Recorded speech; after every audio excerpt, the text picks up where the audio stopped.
अस्सलाम वालेकुम ख़वातीन व हज़रात, उम्मीद है आप सब खैरियत से होंगे। आज एक बात आपके साथ शेयर करना चाहती हूँ। ज़िंदगी में बहुत बार ऐसा होता है कि हम बहुत डाउन फ़ील कर रहे होते हैं, हमारा कॉन्फिडेंस लेवल बहुत लो हो जाता है और हम कहीं न कहीं मायूसी का शिकार होने लगते हैं। समझ नहीं आती कि अपने मोरल को बूस्ट अप कैसे करें। एक तरीका जो सैयद सरफराज अहमद शाह साहब अक्सर फरमाते हैं कि जब भी ज़िंदगी में मुश्किल वक्त आए तो सोचें कि पहले जब मुझ पे मुश्किल वक्त आया था और मुझे लगता था कि शायद ये वक्त कभी ख़त्म ही नहीं होगा, तो अल्लाह ने कैसे मुझे उस वक्त में से निकाल लिया था और फिर कैसे अल्लाह ने मेरी मदद की थी। मुझे लगता था कि शायद कभी हालात बदलेंगे ही नहीं, लेकिन अल्लाह ने गैब से वसीले बना दिए। और इसी तरह से बाज़ औक़ात ये हुआ कि हमने अल्लाह से कुछ मांगा, कुछ चाहा और वो हमारी दुआ कबूल नहीं हुई और उस वक्त हमने अल्लाह से कहा, अल्लाह ये क्या, तुझसे तो मांग के कभी कोई महरूम नहीं रहा और मैंने तो बड़े यकीन से मांगा था, इसके बावजूद तूने मेरी ये दुआ कबूल नहीं की। और फिर हुआ ये कि जब थोड़ा सा वक्त गुजरा तो हमने कहा अल्हम्दुलिल्लाह अल्लाह पाक, थैंक यू वेरी मच कि तूने मेरी दुआ कबूल नहीं की। क्योंकि हमें नताइज फिर नज़र आना शुरू हो जाते हैं कि अगर मेरी वो दुआ कबूल हो जाती तो मेरा फ़ायदे की बजाय नुकसान हो सकता था। तो जब हम पलट के देखते हैं कि ज़िंदगी में कब कब मुश्किल वक्त आया और अल्लाह ने कैसे कैसे मुझे उसमें से निकाला, तो फिर हमारे लिए मुश्किल हालात में से गुज़रना आसान हो जाता है और अल्लाह पे हमारा यकीन, हमारा तवक्कुल बढ़ जाता है। मेरे अच्छे नाज़रीन, आप ये देखिए कि अल्लाह करीम भी हमें यही सिखा रहा है कि जब मुश्किल वक्त आ जाए, जब आप अपने आप को अकेला महसूस करें, जब कहीं न कहीं डिप्रेशन आपको होने लगे, तो फिर याद करें उस वक्त को कि जब आप कुछ भी नहीं थे, तो अल्लाह ने कैसे आप पे अपनी रहमतों की, अपनी अताओं की बारिश कर दी। सूरह अद-दुहा को देख लीजिए कि अल्लाह करीम जहाँ ये फरमाता है कि ए नबी सल्लल्लाहु अलैहि वसल्लम, आपके रब ने ना आपको मकरूह जाना, ना आपको अकेला छोड़ा, मा वद्दा आका रब्बू का व मा कला। और जहाँ फिर अल्लाह पाक ये हौसला दे रहा है कि आपकी हर आने वाली घड़ी पिछली घड़ी से बेहतर बना दी गई है, ये बना दी जाएगी।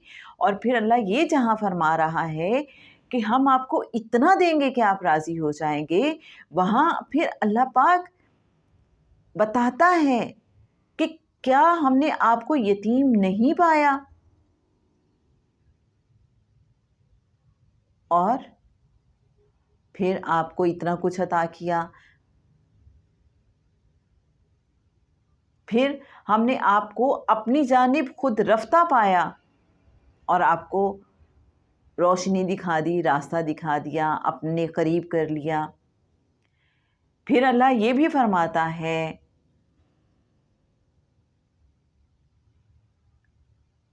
कि कैसे कैसे मैंने रहमतें की, कैसे कैसे मैंने हालात बदले। तो अल्लाह का भी तसल्ली देने का अंदाज़ क्या है कि आप ज़रा पलट के देखें कि आपकी ज़िंदगी में क्या क्या था और उसमें कितनी कितनी, कहाँ कहाँ, कैसे कैसे बेहतरी आ गई। तो मेरे अच्छे नाज़रीन, हमने भी जब भी अपना मोरल बूस्ट करना है तो हमने सोचना है अल्लाह ने कहाँ कहाँ हमारे लिए गैब से वसीले बना दिए। अल्लाह ने कहाँ कहाँ हमें लगता था हम बिल्कुल अकेले हैं, लेकिन उसने हमें कभी अकेला नहीं छोड़ा। उसने हमारी कैसे कैसे मदद की, उसने हमें मुश्किल हालात से कैसे कैसे निकाला।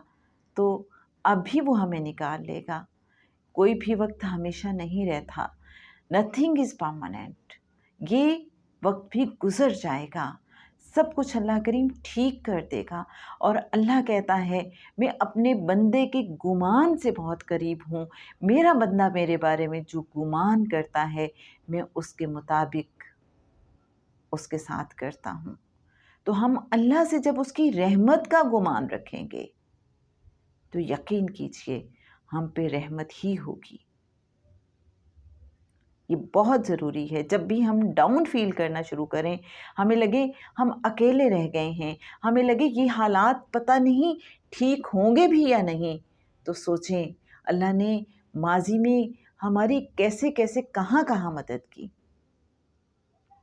اور حضرت خضر علیہ السلام کا وہ واقعہ بھی یاد کیا کیجئے، حضرت خضر اور حضرت موسیٰ علیہ السلام والا، کہ جب حضرت خضر علیہ السلام نے کشتی میں سوراخ کر دیا، بظاہر حکمت نہیں سمجھ آ رہی تھی، بظاہر یہ نقصان لگ رہا تھا، لیکن اصل میں فائدہ تھا. آگے چل کے پتہ چلا کہ اگر کشتی کو عیب دار نہ کیا جاتا، اگر اس میں سوراخ نہ کیا جاتا تو وہ جو ظالم بادشاہ تھا تو وہ اس کشتی کو اپنے قبضے میں لے لیتا. کیونکہ جو بے عیب کشتیاں ہوتی تھیں اس کو وہ جو ظالم بادشاہ تھا، ظالم حکمران تھا، وہ اپنی ملکیت بنا لیتا تھا. اور حضرت خضر علیہ السلام نہیں چاہتے تھے کہ اس کشتی والے کا نقصان ہو. تو بعض اوقات ہمیں جو بظاہر نظر آ رہا ہوتا ہے کہ یہ ہمارا نقصان ہے، اصل میں وہ ہمیں کسی بڑے نقصان سے بچانے کی حکمت ہوتی ہے. جب ہم اللہ پہ یقین اور توکل رکھیں گے اور ہر چیز میں یہ سوچیں گے کہ میرا اللہ میرے لیے اچھا ہی کرے گا، تو یقین کیجئے جو بظاہر شر ہمیں نظر آ رہا ہوگا اللہ ہمارے لیے اس میں بھی خیر پیدا فرما دے گا. بس ہمیں اللہ کی رحمت پہ یقین رکھنا ہے، توکل رکھنا ہے، اس سے کنیکٹڈ رہنا ہے، اس سے مانگتے رہنا ہے، اس سے دعا کرتے رہنا ہے، اسے مناجات کرتے رہنا ہے، اس سے باتیں کرتے رہنا ہے. اللہ مہربانی فرما دے، رحم فرما دے. کمزور ہیں، بے بس ہیں، لیکن تو ہی ہمارا ہے. نکال دے ہمیں اس مشکل سے اور بس ہمارے ساتھ رہے. ہمیں اپنے قرب کی سرشاری میں رکھنا اے ہمارے رب. تو میرے اچھے ناظرین، اگر مشکل وقت آ جائے انسان کی زندگی میں اور محبوب بھی پاس آ جائے تو محبوب کے قرب کا جو مزہ ہے اس کی وجہ سے مشکل کی طرف دھیان نہیں جاتا. تو بس محبوب کا قرب مل جائے، اس کے قرب کی سرشاری مل جائے تو سب کچھ بہت اچھا ہے. اللہ کریم ہمیں اپنے قرب کی سرشاری عطا فرمائے ہمیشہ، ہر لمحے. اللہم آمین. اللہم صلی علی محمد نبی الامی وعلی آلہ وصحبہ وبارک وسلم.